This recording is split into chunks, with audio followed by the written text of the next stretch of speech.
Hello, all you folks out there in YouTube land. You know, Tabitha was right about one thing back in September. Some days it doesn't pay to get out of bed. I don't know what you Christians think you're doing, but it needs to fucking stop.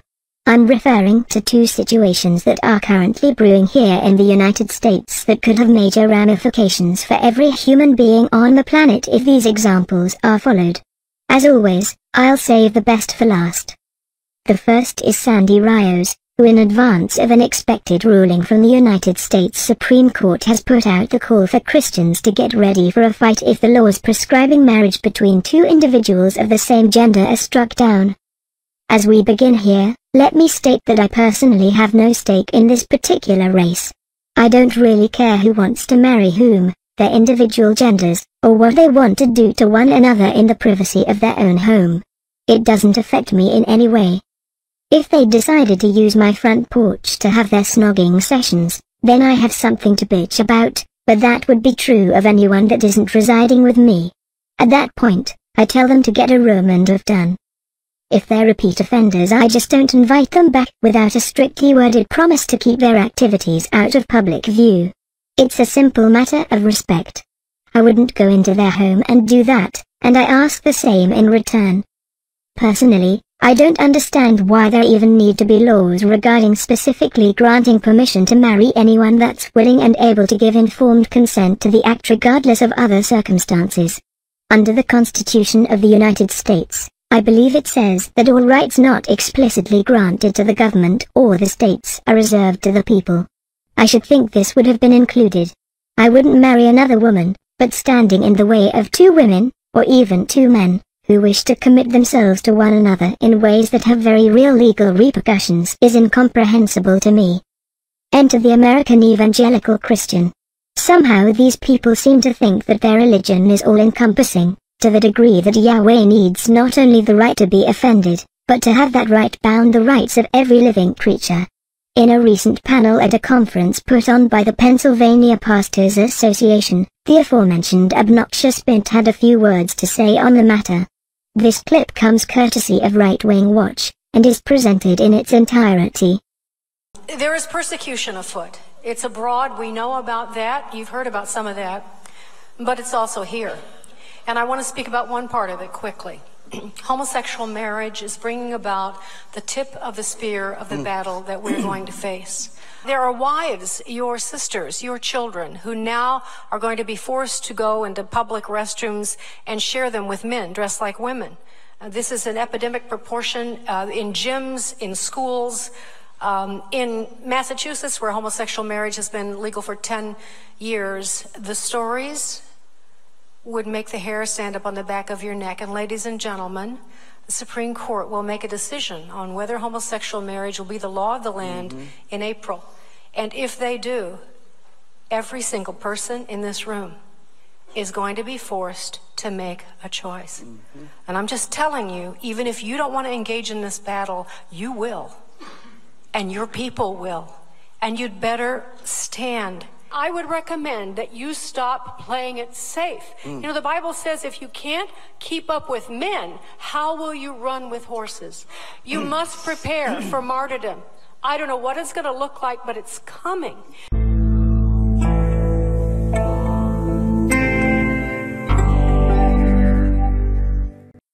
The idea that marriage between homosexuals is a direct threat to her or anyone else is ludicrous at very best. At worst, it's out-and-out bigotry on a scale not seen since World War II. Any way you look at it, it's disgusting. She's taken it upon herself to declare what amounts to a holy war.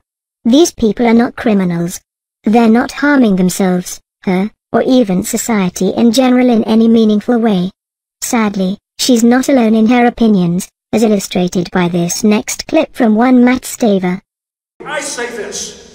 If the Supreme Court can't get it right, or any judge get it right, on a fundamental, observable, natural created order of marriage as the union of a man and a woman, they can't get it right on anything. That's their own opinion, and it deserves no more respect than Dred Scott or Buck versus Bell.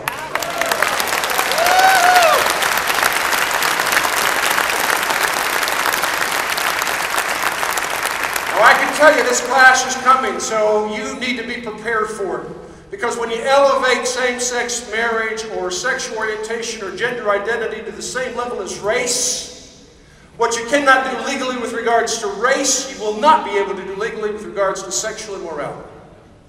What you cannot do legally with respect to race, you will not be able to do legally with regards to sexual immorality. So, for example, a Baptist church, they can hire Baptists, but they can't hire only white Baptists. A Catholic church can hire Catholics, but not only white Catholics. A church in this church can't say, I'm sorry, this is the white-only restroom.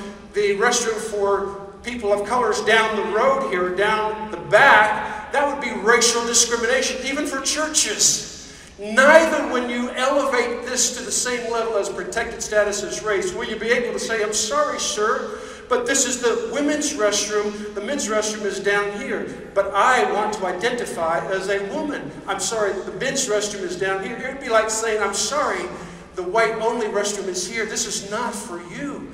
I'm telling you, tax exemption, income tax exemption, property tax exemption, what you can say, everything is going to be impacted. You cannot navigate around this. This is a collision of two trains coming in opposite directions on the same track. We are on the precipice of a collision of unprecedented magnitude. But, although it's unprecedented in American history, it's not unprecedented in Judeo-Christian history. There's been worse times, and so I want to encourage you. These are exciting times for you as a believer to be alive. It's exciting times for the church to change and impact the culture and glorify our Lord and Savior Jesus Christ. It's the same rhetoric, just put to a slightly different tune. This version is just as inflammatory, but in a different way. Matt decries the possible decision, but doesn't go quite as far as calling for Christians to be prepared to martyr themselves. He describes it as a fight, but not necessarily will it require the same sort of endpoint. In comparing equal rights for the LGBT community as the equivalent to civil rights based on race, he paints the question in as negative a light as possible. The only thing he shows here is his staunch racism, however. Like Sandy, he uses the worn-out canard of transgender men in the ladies' room, and equates every LGBT member as opportunistic sexual predators. I've run into any number of transgender women in public restrooms, and I've never had a problem with them. I find it more telling that they only discuss transgender women in this instance, as if women are delicate flowers that can't defend themselves. Let me assure you, a lot of us can do that if necessary, and any woman that's not completely brainwashed to be the perfect submissive will in a pinch. Even the ones that have been will fight tooth and nail to defend our children from an imminent threat. With what we have to invest just bearing them, defending them is worth our lives. What of transgendered men and the gents? You don't mention that, but if current rhetoric coming from the feminist camp is anything to go by, they're taking a much larger risk. Problem with this is, both groups are completely full of shit. I'm not sure how things go in the gents, but I'm told by a trio of very reliable sources that unless you're under the age of 10, most men ignore one another in there. Other humans in those places are simply taking up space that they need to do their thing and get out. If we take 20 minutes in a public restroom, the only people that have anything to say about it are the men that stand around waiting for us so they can go hit their favorite stores, and we rarely hear about even that. If they do it, then we wonder if they're still alive and sometimes send in another familiar male to go fish them out. It takes a special type of cretin to lie in wait for a convenient target, and those are thankfully few and far between. Much as I'm loath to give anyone like this a pulpit from which to spread their crap, I have to ask, what did these people do to you that demands that you demonize them? Where do you get off rabbiting on about sexual immorality? For that matter, what standard are you applying? I can't tell. Matt even used those words twice, for those of us too stunned by the sheer cheek when he said it the first time. Why do you even care? No one is going to drag you out of a warm bed to some orgy, after all. In fact, the participants would probably prefer you not be there. Someone with a stick shoved that far up their ass would probably destroy the mood. Which leads us into the other thing I wanted to bitch about. It seems that a certain someone in California has been driven batshit by his devotion to Abraham's house god, and has gone so far as to file an initiative in that state to put a new law on the books by means of a public vote. He's a lawyer, with a peculiar idea of what the First Amendment has to say about freedom of religion. The way I understand it, there are no restrictions on the practice of any religion, or none at all. In fact, the government here subsidizes religion in the form of near-complete tax exemptions for churches and other religious organizations of nearly any description, so long as you adhere to certain rules of conduct that are fairly broad in scope. I should think that a bloody lawyer would know these things. The entire body of American law rests on the Constitution and its accompanying amendments, after all. For a lawyer not to know how it works is simply mind-numbing. He is Orange County Attorney Matthew McLaughlin, and he's filed a thing called the Sodomite Suppression Act.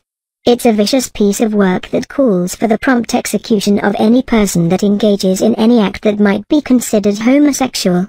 He cites God in two parts, the first being a preamble that leaves no question as to which one he's talking about. He refers specifically to the Genesis tale of Yahweh's destruction of Sodom and Gomorrah. The initiative also inherently criminalizes homosexuality, including the touches between like-gendered people for the purposes of sexual gratification. What he means by this is vague, but I'm fairly certain that my kissing another woman where anyone can see it would get us both shot. There are a few other things involved here, but suffice it to say that just by making this video, Kage and I would be arrested in short order. There are so many layers of wrong in the document McLaughlin filed, I'm not even sure where to start. Fortunately, I don't really have to this time. Instead, I'm going to read you a bit here from channel viewer EM Federin chimed in with this amusing analysis in response to Kage's suggestion that the bill included a mechanism for criminalizing homosexuality. We rather enjoyed it, and so with his kind permission, I'm going to share it with you. He has an interesting take on it, and we think it's worth showing you in its entirety. It started with a silly, and somewhat ignorant comment by Kage, who stands corrected on the meaning of mechanism in this context. I've removed the text of the comment, as it doesn't really impact EM Federin's breakdown. The bill shortcuts that mechanism in parts A and B. Section A asserts that God says the actions are punishable by death, and Section B permits citizens to kill anyone they say is a sodomizer. Normal legal procedure is to define a crime, arrest transgressors of that definition, confirm the transgression did occur and was perpetrated by the arrestee through trial or adjudication, consider any mitigating or exacerbating issues and then apply a penalty befitting of the crime. This idiot's procedure is to claim his imaginary friend says sodomy is a crime punishable by death, so it must be made legal to go find and kill sodomizers. Here's an ersatz examination I made of the text. Section A is the premise for the initiative, based on the superstitious and unsupported belief and fear that a certain non-evident entity, hereafter referred to as Nay, somehow commands the community at large, hereafter referred to as Gal, to suppress certain sexual activities, hereafter called CSA, engaged in by some community members lest the entire Cal itself be destroyed by said Nay. If I don't kill gays, God will kill me. Section B is the assertion that members of the CAL must cause the death of CSA participants by summarily executing them in order to protect the CAL from the aforementioned destruction of the entire CAL by the NA. This is a broad base A, everyone must kill gays to keep God from killing everyone. Section C prohibits the deliverance of offensive materials into the possession of a minor, under penalty of $1 million fine and or 10 octoskins imprisonment and or exile for life. This is the only section which attempts to define a crime and assign a penalty. Section D bars any person who engages, espouses CSA or its propaganda or belongs to a group who does, like liberals, from holding public office or position or enjoy any public benefit. Section D subtitle, How to Turn California into a Fascist State. Section E asserts immediate effection of the law until invalidated by a Supreme Court quorum. If the initiative initially passes, this provides a window of opportunity to kill anyone you don't like by calling them sodomites. Section F proves the mental incompetence of the sociopath attorney Matt McLaughlin, author and promoter of this initiative. It demands that CAL members force the state to enforce the law and be paid for doing so by the state, and that failing these efforts for 1 year, any member of the CAL is then auto-deputized by virtue of this initiative and so then authorized to enforce the law as the member sees fit with no legal restraint or penalty of any kind. I don't really understand this section since Section B already demands citizens kill sodomizers without benefit to the rest or courts of law. Section G provides more evidence of McLaughlin's non-compos mentis by naming the initiative and demanding its advertisement in every public schoolroom while asserting that any law in conflict with this one is invalid. I honestly don't see how many gays and McLaughlin himself are going to avoid being murdered in the next few weeks or months as a direct result of the dialogue opened by this fucking fruitcake's superstitious hubris. Well, that takes care of that, I think. The preamble alone should be enough to get it tossed out the nearest airlock, and it only gets more depraved from there. I'll have Kage leave a link to an image of the text of the initiative at the fold, so you can see this monstrosity for yourself. So, you ask, why does the state just not kill it before it gets anywhere? Get this arsehole disbarred, and kick the whole thing to the curb. I'm sure that the people that have to handle this particular plasma grenade would love nothing more. Unfortunately, there are rules involved here. The California State Bar Association says they can't touch him, because he acted as a citizen and not an attorney, and therefore taking action against him is a violation of his rights under the First Amendment. The state's attorney general doesn't have the authority to quash it outright. She would have to file suit, and hope that the courts agree. There's a petition for the California State Bar Association to drop this slimy toad sucker off the rolls, but as the bar has stated, it's a First Amendment issue, and I'm not in a position to gainsay them. You'll find a link at the fold if you want to look, and maybe add your signature. It's my opinion, however, that a petition to the California Attorney General's office to attempt to block the initiative from proceeding would be far more effective, and I would encourage someone from that state to set one up. Send the message that this sort of behavior is simply not acceptable. We can't affect the upcoming Supreme Court decision or the fallout from it, but we can and should stuff that lawyers shit back up the diseased orifice from which it came. If you've reached the end of this video, we'd like to thank you for sticking with us. We're now far enough over the 1,000 subscriber mark that we're comfortable letting you know that we've officially made it. Thank you for your support. If you're here for the first time, do please rate, subscribe, and feel free to comment, whether you like our material or not. We're going to keep bringing you the best content we can, and every scrap of support you give us is greatly appreciated. Until next time, peace and long life.